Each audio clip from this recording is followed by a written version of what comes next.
Okay, this video will be a comparison of the parable of the talents versus the parable of the pounds. The parable of the talents is found in the Jewish book of Matthew, where Matthew focuses on the kingdom of Jesus Christ, or he's the king of the Jews. And then Luke focuses on that Jesus Christ is the Son of Man. Now, these do have some similarities as we will read through them, but what makes each one unique, all its own, will be the differences. It's just like you and I, where you and I have similarities with other people, you know, 2 eyes, you know, big nose or a nose, you know, mouth, ears, you know, 7 holes in your head. Okay, but your unique differences is what makes you unique. Okay, your DNA. Amazingly created by the great creator, God himself. So differences are very important to recognize. And I'm in Matthew 25:14. And I'm going to go back and forth. I have the reference Bible here on my laptop, so I can go back and forth pretty quick. So right off the bat, it says, "For the kingdom of heaven." Okay, so this will be the last occurrence, the 33rd occurrence of the kingdom of heaven found in Matthew and or the Bible itself. So this parable is focusing on the kingdom of heaven.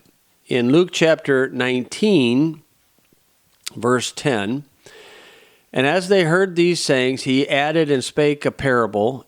And as they heard these things," it said, "because he was nigh to Jerusalem, because they thought that the kingdom of God should immediately appear." Okay? So the kingdom of God, this parable is dealing and focusing on the kingdom of God. So the one over there in Matthew's kingdom of heaven, the one in Luke is kingdom of God. Okay, it says, Matthew 25. I'll go to the Jew first and then also to the Greek. "For the kingdom of heaven is as a man traveling into a far country." Man, God, typifying far country, heaven. "Who called his own servants and delivered unto them his goods. And unto one he gave 5 talents, to another 2, and to another 1, to every man according to his several ability, and straightway took his journey." Okay, so he's dealing with 3 servants, and one was given 5, one was given 2, and one was given 1. Uno. In the Luke passage, Luke 19:12, he said, "Therefore a certain nobleman went into a far country," okay, similar, "to receive for himself a kingdom and to return. And he called his 10 servants, delivered them 10 pounds, and said unto them, Occupy till they come."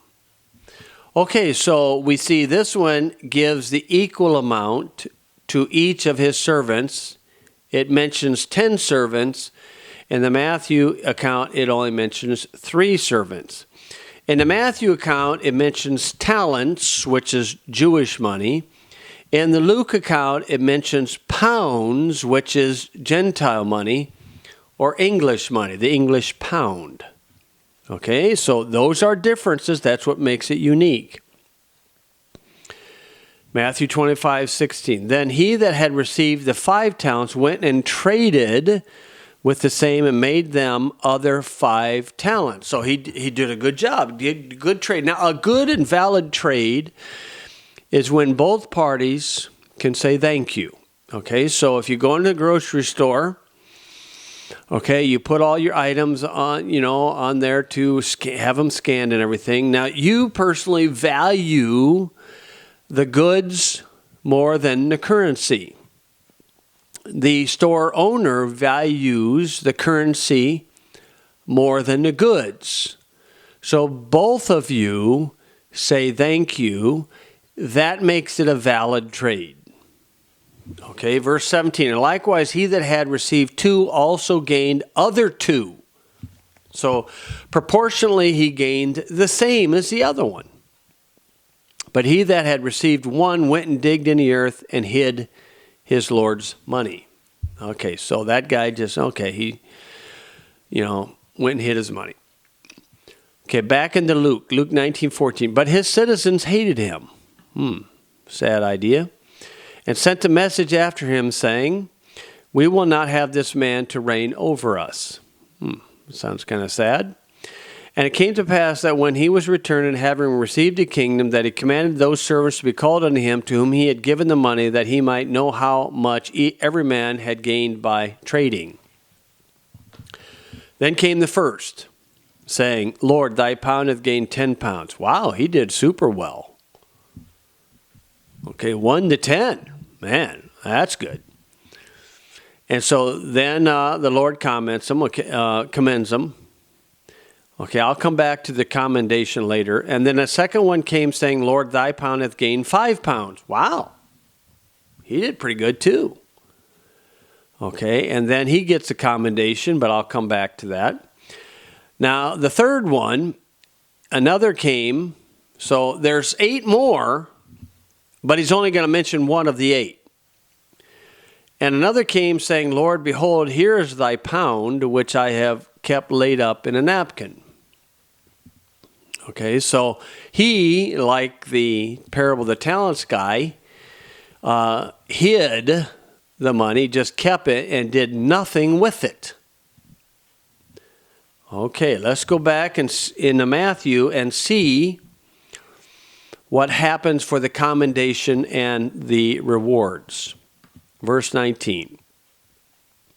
And after a long time, the Lord of those servants cometh and reckoned with them. And so he that had received 5 talents came and brought other 5 talents, saying, Lord, thou deliverest unto me 5 talents. Behold, I have gained beside them 5 talents more. And the Lord said unto him, Well done, thou good and faithful servant. Thou hast been faithful over a few things. I will make thee ruler over many things. Enter thou into the joy of thy Lord. Enter into what? The joy of thy Lord. What is that? Millennium. Come on in, man. Come on in. And then you get to rule and reign. Okay, then he also that received 2 talents came and said, Lord, thou deliverest unto me 2 talents. Behold, I have gained 2 other talents beside them. And his Lord said unto him, Well done, thou good and faithful servant. Thou hast been faithful over a few things. I will make thee ruler over many things. Enter thou into the joy of thy Lord. Come on in. Then he which had received the 1 talent came and said, Lord, I knew that thou art an hard man. Wow, pretty arrogant talking to the boss like that. Reaping where thou hast not sown, and gathering where thou hast not strawed. And I was afraid, and went and hid thy talent in the earth. Lo, there thou hast that is thine. The Lord answered and said unto him, Thou wicked and slothful servant, you lazy bum. Thou knewest that I reap where I sowed not, gathered where I have not strawed. Thou oughtest, therefore, to have put my money to the exchangers. Money exchangers? Wow, yeah, money exchangers. There we go. The Rothschilds. And then at my coming I should have received mine own with usury or interest.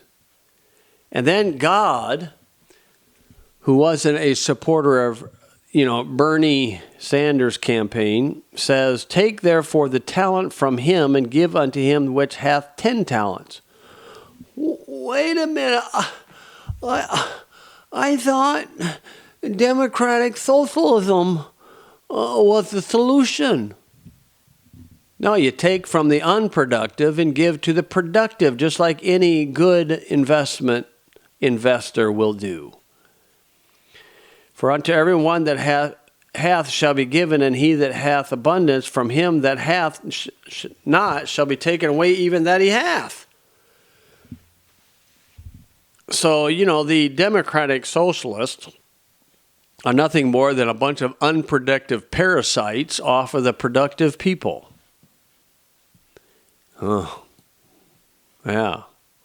Bernie's at the top. Now let's go over back to Luke and see what the commendations are said. In Luke 19:17, he said unto him, this is the one that gained 10 pounds, well, thou good servant, because thou hast been faithful in a very little, have authority over 10 cities. So he gets to rule and reign during the millennial time period. Wonderful, that's great. And then the second one got 5. The second one, he said, be thou also over 5 cities. Oh, okay, wonderful. Then he got the opportunity. Now, the lazy democratic socialist who wants something for nothing, but yet he wants the government to be his hitman to go take it from somebody. He smarted off to the Lord, and he said, Lord, here is thy pound, which I have kept laid up in a napkin, for I feared thee, because thou art an austere man. Thou takest up that thou layest not down, and reapest that thou didst not sow. He saith unto him, the Lord saith unto him, out of thine own mouth will I judge thee, thou wicked servant. Thou knowest that I was an austere man, taking up that I laid not down, and reaping where I did not sow. Wherefore then givest not thou my money into the bank? Well, there's a prophetic statement. He used the word bank back in those days. Do today. That at my coming I might have required mine own with usury. And he said unto them that stood by, take from him the pound, and give to him that hath 10 pounds. Take from that unproductive socialist, communist, democratic socialist, and give to the productive people that's doing the work. And then they said unto him, oh, Lord, he hath 10 pounds. They said unto him, they, who's they? Oh, they sent their money to support Bernie. Bernie, crazy Bernie and creepy Joe. For I say unto you that unto everyone that hath shall be given, and from him that hath not, even that he hath shall be taken away from him. But those mine enemies which would not that I should reign over them, bring hither and slay them before me. Okay, so they get punished. In the Matthew account, the parable of the talents, the Jewish, notice the punishment for the lazy guy. Verse 30, and cast ye the unprofitable servant into outer darkness, there shall be weeping and gnashing of teeth. Wow. Oh, yeah. You see, there is an element of works in the tribulation time period. The faithful servants of both the parable of the talents and the parable of the pounds are given the opportunity to rule and reign with Christ in the millennial time period. The lazy ones in the Matthew one, he is sent to hell. In the Luke account, he loses everything. Okay, and so those are the two accounts. Okay, and so that's the difference between the parable of the talents and the parable of the pounds.